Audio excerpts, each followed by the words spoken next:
बिस्मिल्लाहिर्रहमानिर्रहीम। अस्सलामुअलैकुम फ्रेंड्स, उम्मीद करता हूँ कि आप सब लोग खैरियत से होंगे। तो दोस्तों, बस आपने इन्वर्स और क्रैमर का मेथड समझना है, जिससे आप कोई भी इक्वेशन या दो दर्जी मसवात को इजीली सोल्व कर सकते हैं।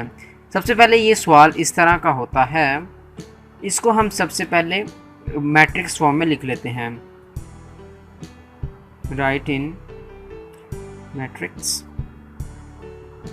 फॉर्म।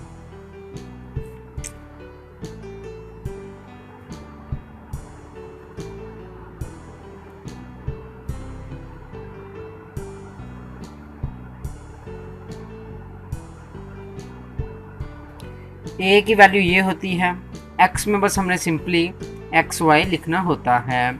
ए की वैल्यू 2, 3, -2 और 2, ये होती है ए की वैल्यू। तो हम यहाँ पे सबसे पहले लिख देंगे 2, 3, -2 और 2, और यहाँ पे लिख देंगे 4 और 6। ये बन गया हमारे पास, जैसे ये है यहाँ पर ये ए और यहाँ पर ही x इक्वल टू बी। अब a हम इस तरफ ले आते हैं, x is equal to A inverse b।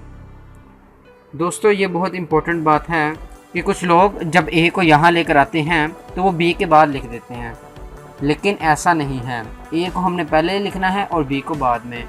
सबसे पहले हम a इनवर्स को सोल्व कर लेते हैं। a की हमने फिर से मैट्रिक्स लिखी, इसका हम डिटर्मिनेंट ले लेते हैं।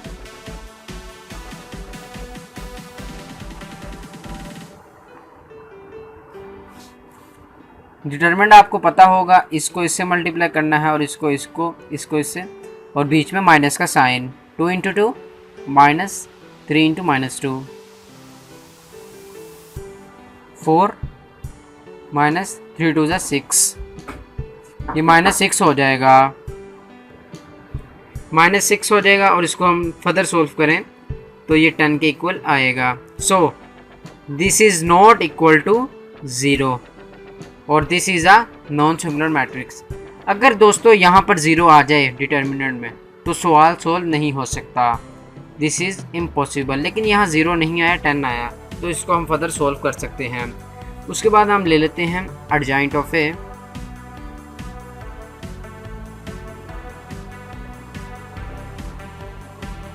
दोस्तों, एडजॉइंट में हम क्या करते हैं कि जो diagonal elements into adjoint of A, बिल्कुल इसी तरह हम यहाँ पर भी लिख देंगे। 1/, ए का मोड हमने क्या फाइंड किया था, 10, 1/10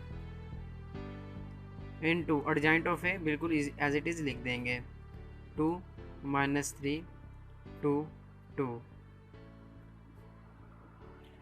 दोस्तों, अगर हम अब सवाल में देखें तो हमने ए इनवर्स तो फाइंड कर लिया, उसके साथ बी है, यानी अब यहाँ पर बी भी आ जाएगा, क्योंकि ये आपस में मल्टीप्लाई हो रहे हैं। सबसे पहले हम ये फाइंड करेंगे, फिर इसे बी से मल्टीप्लाई कर देंगे।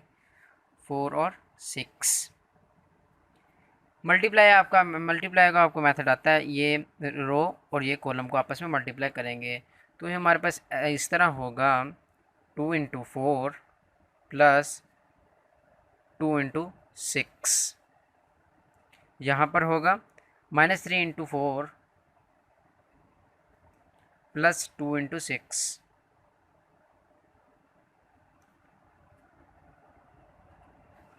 ठीक हो गया।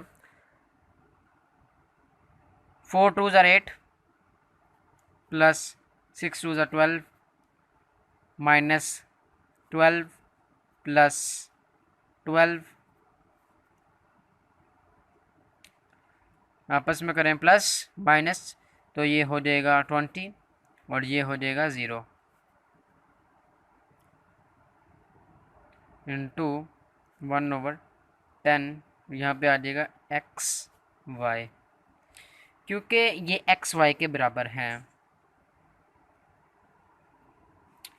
अब हम 10th को अंदर मल्टीप्लाई करा देंगे, 20 इंटू 1/10, 0 इंटू 1/10,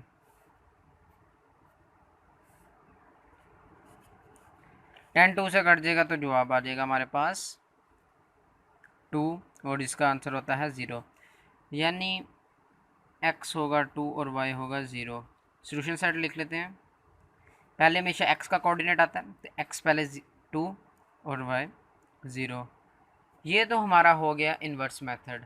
अब हम बढ़ते हैं क्रैमर की तरफ। दोस्तों अब हम सीखेंगे Cramer rule. Cramer rule inverse से भी ज़्यादा इजी है और थोड़ा सा बस डिफरेंट है।